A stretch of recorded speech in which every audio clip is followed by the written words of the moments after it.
problema, alam ko may matatakbuhan. Sa sandalang walang iwanan, kahit anong sabihin nyo. Mga kapatid ko to, kasama ko to sa hirap ko, ginawa magunang man ang mundo. Tsaka iba talaga saya ng iyong dala. Pag tayo ay sama-sama na, yung tipo nakakalimutan mo ang lahat ng problema mang dala.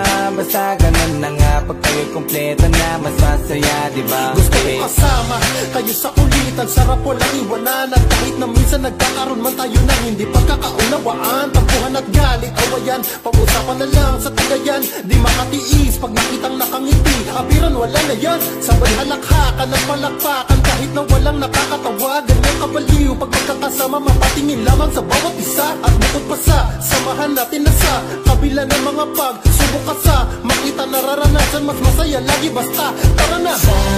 Sama tayo at walang mag-iiwanan.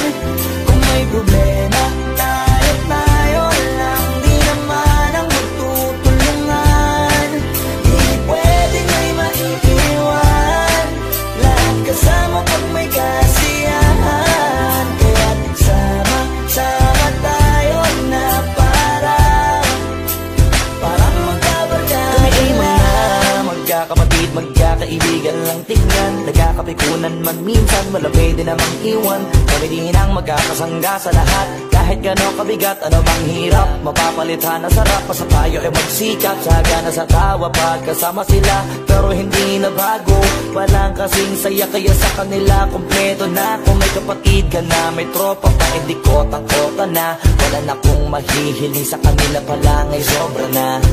Sila yung tipo ng solid kasama, mga kadikit sa hirap at ginawa.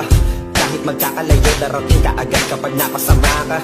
Walang iwanan pag sagana, lalo na kapag kawala na. Sabay-sabay na magkakaroon, hanggang maubusan ay magkakasama. Magkakapatid, magkakadugo, kung minsan man ay nagtatalo. Pero sinisigurado kung walang magpapabaya pag may naargabyado. Kaya, lagi ng panatag, basta sila sa akin ang bahala. Walang dahilan para mag-iwanan, sa isa't isa kami nagtitiwala.